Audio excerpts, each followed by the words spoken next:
पानी पीने को लेकर गौतम बुद्ध के विचार। गौतम बुद्ध का पूरा दर्शन जीवन के प्रति गहरी समझ, करुणा और संतुलन पर आधारित है। वे हर छोटी चीज को भी ध्यान और जागरूकता के साथ करने की शिक्षा देते थे, जिसमें पानी पीना भी शामिल है। पानी पीना केवल एक शारीरिक क्रिया नहीं है, बल्कि यह जीवन का एक महत्वपूर्ण हिस्सा है जो आध्यात्मिकता, ध्यान और अहिंसा से जुड़ा हुआ है। बुद्ध के विचारों में पानी पीने का संबंध केवल प्यास बुझाने से नहीं, बल्कि गहरे आध्यात्मिक अर्थों से भी है। जागरूकता का और ध्यान। बुद्ध ने सिखाया कि किसी भी कार्य को करते समय पूर्ण जागरूकता होनी चाहिए। जब हम पानी पीते हैं तो हमें इस प्रक्रिया को ध्यानपूर्वक करना चाहिए। यह महसूस करना चाहिए कि पानी हमारे शरीर में प्रवेश कर रहा है और जीवन शक्ति प्रदान कर रहा है। इस छोटे से कार्य में भी ध्यान और कृतज्ञता का भाव होना चाहिए। जब कोई व्यक्ति ध्यान में होता है तो वह अपने हर कार्य को पूरी जागरूकता के साथ करता है। पानी पीना भी एक ध्यान की अवस्था बन सकता है अगर हम इसे सचेत रूप से करें। जब हम पानी पीते हैं तो हमें उसके स्वाद, तापमान और उसकी ताजगी को महसूस करना चाहिए। बुद्ध ने सिखाया कि ध्यान केवल ध्यान मुद्रा में बैठकर करने की चीज नहीं है, बल्कि जीवन के हर क्षण में किया जा सकता है। जल का सम्मान और अहिंसा। बुद्ध का अहिंसा का सिद्धांत केवल मनुष्यों और जानवरों तक सीमित नहीं था, बल्कि प्रकृति के हर तत्व के प्रति करुणा और सम्मान को भी शामिल करता था। वे सिखाते थे कि पानी भी एक जीवनदायी तत्व है और इसे व्यर्थ नहीं करना चाहिए। एक प्रसिद्ध कथा के अनुसार एक बार बुद्ध के एक शिष्य आनंद ने उनके लिए पानी लाने की कोशिश की, लेकिन पानी में कुछ कीटाणु और छोटे जीव थे। बुद्ध ने उसे उस पानी को नष्ट करने से मना किया और कहा कि सभी जीवों का जीवन महत्वपूर्ण है। यह घटना यह दर्शाती है कि हमें जल संसाधनों का सम्मान करना चाहिए और इसे व्यर्थ नहीं करना चाहिए।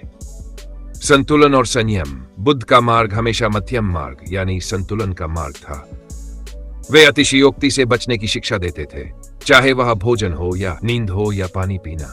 उन्होंने न तो अत्यधिक उपभोग का समर्थन किया और न ही कठोर तपस्या को।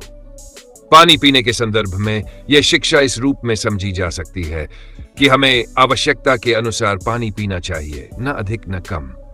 यदि हम जरूरत से ज्यादा पानी पीते हैं तो यह शरीर के लिए भी हानिकारक हो सकता है, और अगर हम कम पीते हैं तो यह भी स्वस्थ नहीं रहेगा। संतुलन और संयम जीवन के हर पहलू में महत्वपूर्ण है, और पानी पीने में भी यह सिद्धांत लागू होता है। प्रकृति से जुड़ाव और आभार। बुद्ध ने प्रकृति के प्रति गहरी संवेदनशीलता और कृतज्ञता की भावना रखने को कहा। पानी प्रकृति का एक अनमोल उपहार है जो जीवन को बनाए रखता है। इसे न केवल शारीरिक आवश्यकताओं के लिए बल्कि आंतरिक शांति और संतुलन के लिए भी महत्व दिया जाना चाहिए। जब हम पानी पीते हैं तो हमें इसके लिए आभार प्रकट करना चाहिए कि यह हमें जीवन प्रदान कर रहा है। यदि हम इस भावना के साथ पानी पीते हैं तो यह न केवल शरीर बल्कि मन को भी पोषण देता है। बुद्ध के अनुसार आभार का भाव मनुष्य के भीतर सकारात्मक ऊर्जा और आनंद को जन्म देता है। पवित्रता और स्वच्छता। बुद्ध ने स्वच्छता और शुद्धता को भी बहुत महत्व दिया। वे कहते थे कि जल केवल शरीर को शुद्ध करने का माध्यम नहीं है, बल्कि यह मन को भी निर्मल बनाने में सहायक हो सकता है।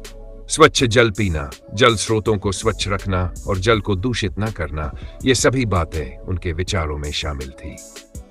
सरलता और संतोष। बुद्ध का जीवन अत्यंत सरल था और वे सादगी को ही सच्ची खुशी मानते थे। पानी भी सरलता और शुद्धता का प्रतीक है। जैसे जल बिना किसी भेदभाव के सभी को जीवन देता है, वैसे ही मनुष्य को भी अपनी प्रकृति सरल और निष्कलंक रखनी चाहिए। वे कहते थे कि पानी को सहजता और संतोष के साथ ग्रहण करना चाहिए। आज की दुनिया में जहां लोग महंगे पेय पदार्थों और जटिल चीजों की ओर आकर्षित होते हैं, वहां बुद्ध का यह संदेश महत्वपूर्ण हो जाता है कि सबसे आवश्यक चीजें ही जीवन में सबसे मूल्यवान होती है। अंतर्मुखता और आत्म साक्षात्कार। बुद्ध की शिक्षाओं में आत्मनिरीक्षण और आत्म साक्षात्कार को प्रमुख स्थान दिया गया है। जब हम पानी पीते हैं तो हमें अपने भीतर झांकने का अवसर मिलता है। यह ध्यान की एक छोटी सी प्रक्रिया भी बन सकती है, जहां हम अपनी आंतरिक स्थिति को समझ सकते हैं। अगर हम पानी पीते समय अपने विचारों को शांत करें और केवल जल ग्रहण करने की प्रक्रिया पर ध्यान केंद्रित करें, तो यह एक ध्यान का रूप ले सकती है। यह अभ्यास हमें वर्तमान क्षण में जीने और अपने मन को केंद्रित करने में मदद कर सकता है। निष्कर्ष।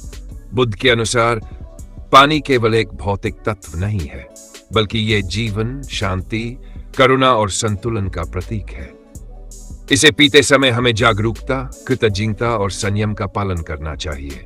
जल का सम्मान करना, इसे व्यर्थन करना और इसके माध्यम से प्रकृति के प्रति करुणा रखना, ये सभी बातें उनकी शिक्षाओं के मूल में थी। बुद्ध की शिक्षाएं हमें सिखाती है कि जीवन का हर छोटा कार्य, चाहे वह पानी पीना ही क्यों न हो, ध्यान और जागरूकता से किया जाना चाहिए। यदि हम इस साधारण कार्य में भी